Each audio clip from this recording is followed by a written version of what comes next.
Hey guys, I'm Vanessa and later you will meet my colleague Nina, and today we would like to introduce to you the concept of global value chain governance and its characteristics related to the case of Zara and their special position in the industrial globalization. The core question to which we want to derive the answer today is the following. How can Zara's evolution as a fast fashion retailer be explained with the global value chain framework? And this we relate to the two articles named below. We will start with mentioning two main industry trends that form the basis of the developments we will talk about. Then we will explain the three key determinants of value chain governance patterns, after which we will use these to characterize the 5 types of global value chain governance. To be able to implement this theory on the Zara case, we will explain the idea of fast fashion and include the characteristics that retailers need in order to be successful in this sector. After that, we will show why Zara has such a special reputation in the clothing industry, while referring to the development of the industry and that of Zara itself. And finally, we will answer the core question. So first of all, to put the question into some context, you need to know that the main two trends in the industry are on the one hand the globalization of production and trade, and on the other hand the vertical disintegration of transnational corporations. The first aspect meant that also many developing countries could now increase their industrial capabilities. The second aspect meant that these corporations are shifting their focus away from direct ownership over non-core functions towards aspects like innovation and product strategy as well as marketing. To get an overview of the relevant theory for answering today's question, you further need to know the 3 key determinants of value chain governance patterns. The first one is the complexity of transactions, which includes required information and knowledge transfer for the given transactions. Emphasis is put here on product and process specifications, since these are again highly important for the quality of the end product. The second key factor is codifiability of information. It relates to the extent to which the formerly mentioned information and knowledge can be codified and subsequently transmitted efficiently. Here it is important to avoid transaction-specific investment between parties because these would cause unnecessary further costs. The third one is the capability of suppliers, which again relates to the before-mentioned requirements of the transaction and which refers to actual as well as potential suppliers. Combining the 3 key determinants, 5 global value chain governance types are confirmed through research. To be able to characterize the 5 types, the 3 key determinants are either assigned the value high or low, and as this figure shows, there is always a trade-off between the quality of the characteristics. The first type is that of markets. Its specific characteristics cause asset specificity to fail to accumulate, which in turn means that market governance can be expected. Furthermore, low information complexity results in transactions being possibly governed with little explicit coordination. The second type is that of modular value chains. This type is characterized by high complexity, but also by good standardization, resulting in high codifiability. Many benefits of arm's-length market linkages can be provided through linkages provided based on this high codifiability of knowledge. Furthermore, suppliers' ability to deliver full packages and modules derives from high capabilities. The third type is relational value chains, which is mainly characterized by low codifiability and high complexity transactions. Reasons are the necessity of exchanging tacit knowledge between buyers and sellers, and highly capable suppliers attracting lead firms to outsource by providing complementary competencies. The fourth type is captive value chains. Low supplier capabilities and complex products in combination cause the requirement of intervention and control by the lead firm, which further encourages building up transactional dependence. This in turn causes high switching costs for the suppliers relating the concept to captivity. The fifth and last type is hierarchy, which is characterized by low codifiability, high complex products, and a lack of capable suppliers.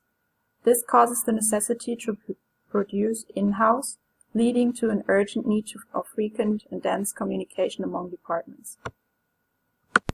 I will start with explaining the case of Zara and what fast fashion means.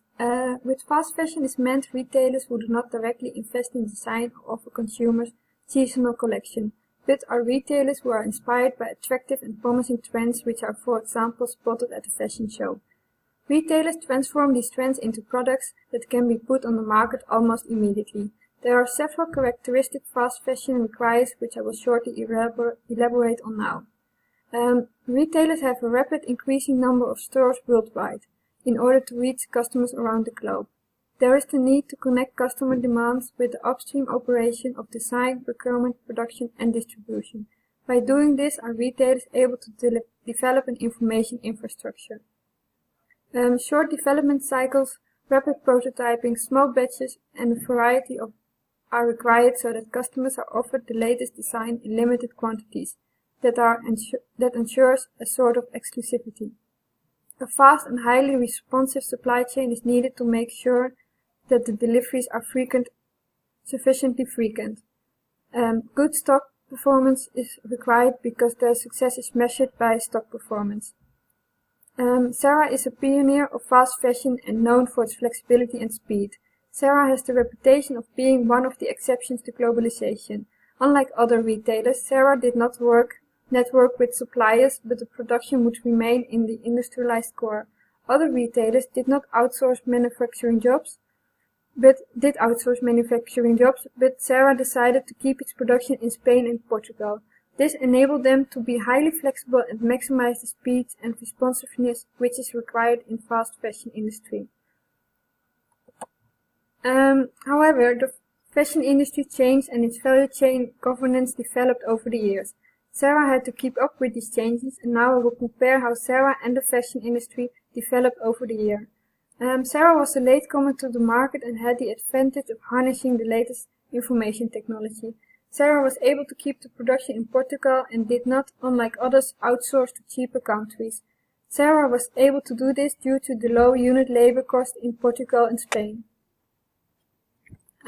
Customer experience at Zara was shopping for relatively inexpensive garments which did not feel cheap. Garments of Zara were not expensive but also did not feel cheap. In the fast fashion industry there were two major shifts. First of all, suppliers became more capable of manufacturing high-quality garments due to their increased competences. Secondly, the fast fashion industry put more emphasis on individuality. Zara realized it was difficult to influence the trends and forecast sales, and instead decided to invest in information infrastructures and short, tight and flexible supply chain. Partly industrialized countries are not just manufacturing sites anymore, but are also seen as important markets. Additionally, manufacturing suppliers have started setting up their own brand. Zara was known as the exception to globalization, but nowadays it could be argued that Zara is not that exception anymore. Zara decided to keep manufacturing the complicated products in-house, but outsource simple products such as sweaters. Zara was experiencing some challenges and eventually did decide to work with external suppliers. This is made possible by the increasing competence and capabilities of these suppliers, since they are now able to offer high-quality garments at the required flexibility and speed. Now I will answer the core question and explain how Zara's evolution as a fast fashion retailer could be explained with the global value chain network. As already mentioned, Zara kept their manufacturing sites in Spain and Portugal, while other retailers outsourced their production to low-wage countries. Zara was known as the exception to globalization and kept manufacturing products in-house. Zara believed that other suppliers could not deliver the expected high quality with the required flexibility and high speed. Therefore, Zara's first value chain could be described as hierarchy. However, Zara changed and so did the governance mode. Due to the rapid growth of Zara, they decided to outsource simple products like sweaters. This did not need high capability of suppliers and it was easy to produce these products. It could be assumed that Zara closely monitored and controlled the suppliers. These suppliers are dependent on the lead firm, in this case Zara, for example, designs. This is also known as captive value chains. The current supply chain of Zara has extended greatly and Zara engaged with many suppliers who have the expertise and technology to manufacture their products. Suppliers became capable of offering high-quality products at the required flexibility and speed. Due to this, Zara lost the reputation of exception to globalization, and from this it could be said that Zara value chain turned into a modular value chain. In conclusion, throughout the years Zara went through different governance modes, starting with hierarchy, moving to captive value chain, and later even a module value chain. Thank you for your attention, and if you have any questions, let us know during the tutorials.